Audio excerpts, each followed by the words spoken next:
sedang menjadi masalah di organisasi. Harusnya kalau cerdas, masalah utama itu yang harus dijawab. Masalah utamanya bukan di situ.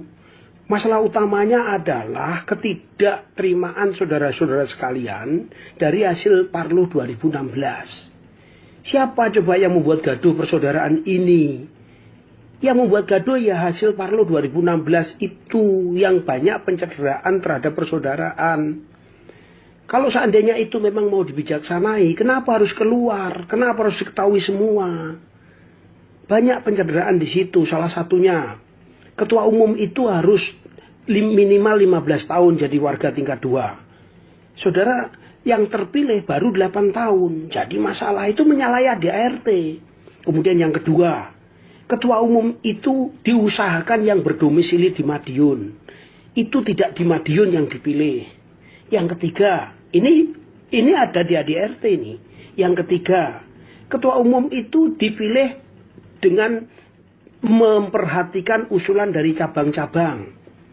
Yang dipilih yang tidak mendapatkan usulan terbanyak dari cabang-cabang. Dapat suara 8 dukungan cabang dipilih, yang 108 tidak.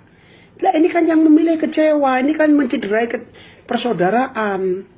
Tapi kita masih terima itu semuanya, makanya saya berikan saran. Tolong ini pasti ada yang tidak terima. Kumpulkan dulu saudara-saudara sekalian, saudara-saudara kita.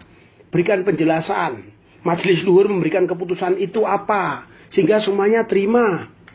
Rangkaikan gerbong baru maju jalan. Bukan cepat-cepatan membuat hak paten kepada kementerian. Kementerian tidak tahu kalau ini ada permasalahan. Tapi sampai kapanpun ini bisa dituntut ke kementerian. Ya kita ajukan tuntutan ke PT UN dong. Yang kalau memang ini ada cedera, kalau ini memang digunakan alasan. Kalau dengan kepemimpinan itu organisasi semakin tidak rusak, silahkan saja. Ini semakin carut-marut. Karena apa? Yang dirangkul adalah orang-orang yang dulu mencederai organisasi. Sehingga tindakan-tindakan yang dipilih juga perlu jawaban saudara-saudara sekalian. Saat perapatan luhur 2017, diundang tidak ada yang hadir. Harusnya hadir dijelaskan. Yang menentukan perapatan luhur 2017 itu adalah orang-orang yang ikut perapatan luhur 2016. Orangnya juga tetap itu. 258 cabang mendukung perapatan itu. Kan tidak betul kalau sekarang itu cara menyikapinya ditanggapi dengan membuat cabang-cabang tandingan. Sampai kapan cabang-cabang tandingan itu dibuat? Kan kita juga bisa tahu cabang-cabang yang baru lahir itu sudah berapa lama, baru dibentuk. Yang sekarang ada itu cabang-cabang yang sudah puluhan tahun menjadi cabang yang tadinya jadi satu. Ya hancur gara-gara Parlo 2016 yang dibawa di pelaksanaannya di Pondok Haji itu. Yang sebelumnya sudah ada gerilya-gerilya untuk memenangkan seseorang. Yang ternyata dari gerilya-gerilya itu hasilnya itu. Ya dari om gerilya itu yang gerilya. Itu tidak bagus.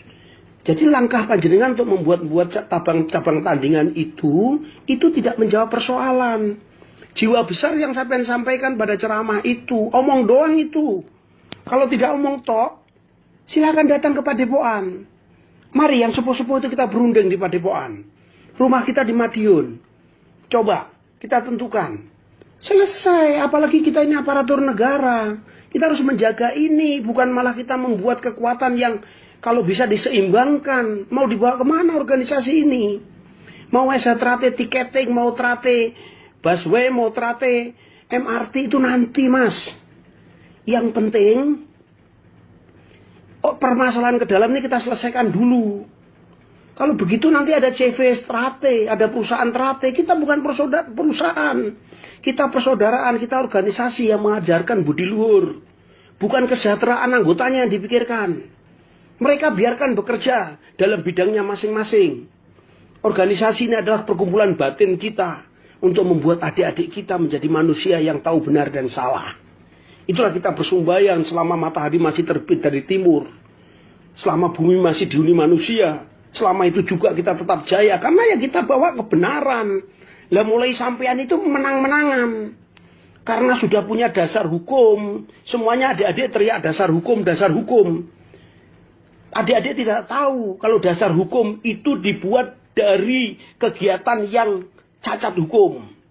Kalau memang benar yang mulia itu bertanggung jawab, kenapa kertas suaranya dibakar? Itu yang harus kita jelaskan dulu, kita ambil hatinya. Bukan sekarang merangkulnya. Itu pun saudara-saudara kita masih menerima. Itu pun saudara-saudara kita masih memegang persaudaraan. Selama 1 tahun panjenengan diberikan kesempatan. Semuanya masih ngikut meskipun hatinya tinggal separuh sesungguhnya. Karena sudah kecewa di Parluh 16. Tapi apa yang ditampilkan pada kepemimpinan 1 tahun panjenengan? Aku kan juga staf sampean. Aku kan juga pengurus pusat sampean. Dewan Harkat dan Martabat. Rapat di Solo saya ikut. Rapat di Jogja saya ikut. Rapat di Madiun saya ikut. Saya sudah menyarankan pada waktu itu, rangkul dulu saudara-saudara. Berikan dulu penjelasan.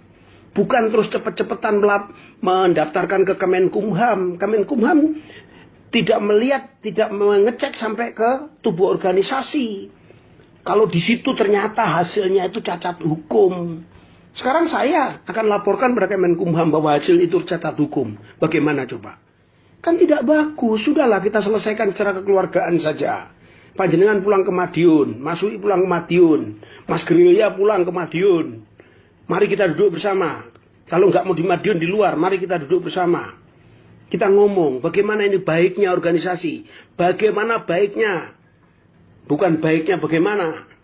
Jadi yang ada ini kita bikin baik. Seperti itu Kang Masku, saudaraku yang mulia. Nah ini dengan, waduh, apalagi kalau membuat lagi seperti itu nggak usah diviralkan lah, kecuali mengajak itu loh. Seperti itu, di situ masih ada kalimat kalau terpaksa. Ini kan tidak benar, kita pemimpin loh. Janganlah Mas, saya mohon ini, saya mohon. Kita akan bawa kemana ini? Monggo, kalau seandainya perlu diskusi sama saya, nomor telepon saya sudah jelas. Panjenengan sudah tahu. Ini perlu saya memberikan keterangan ini supaya adik-adik tahu semuanya. Itulah permasalahannya. Panjenengan rangkul orang-orang yang dulu menyakiti organisasi kita. Itu nanti, kalau itu menjadikan program, semuanya harus tahu dulu. Sehingga tidak salah paham. Satunya salah, satunya paham. Harusnya seperti itu. Siapa sekarang yang mendukung sampean? Orang-orang yang dulu mengkuyo-kuyo zaman kepemimpinan Mas Maji.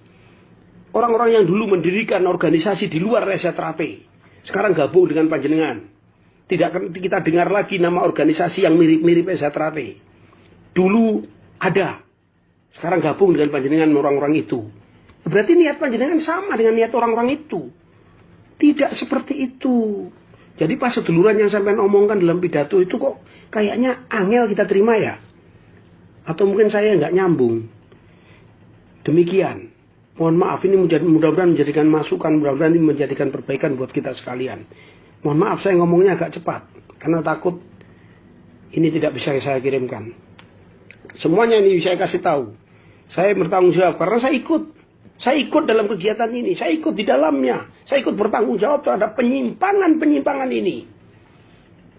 Mas Murjoko, Mas Esbiantoro, itu manusia yang dari muda sampai sekarang mengurus Resetrate dan di Madiun. Kita ini dinas kemana-mana, mbok sudah kasihkan dia. Wong dia yang didukung terbanyak. Kok panjenengan ngotot, apa sih yang panjenengan cari? Panjenengan mempengaruhi pejabat-pejabat yang belum tahu itu. Apa sih kalau kita menang? Tapi panjenengan ngomong tentang atas nama persaudaraan untuk memajukan organisasi. Kita lihat sejak pimpinan sampean maju mundur organisasi. Mohon maaf. Pangapunten untuk semuanya. Terima kasih. Saya Wakil Ketua Dewan Harkat dan Martabat Organisasi. Saya Wakil Ketua Dewan Harkat Martabatnya Mas Taufik. Saya Wakil Ketua Dewan Harkat Martabatnya Mas Murjoko yang sekarang masih eksis. Karena setahu saya Mas Taufik sudah diberhentikan dari hasil Parluh 2017. Oleh siapa? Oleh cabang-cabang yang hadir pada saat itu. 258 cabang yang menandatangani.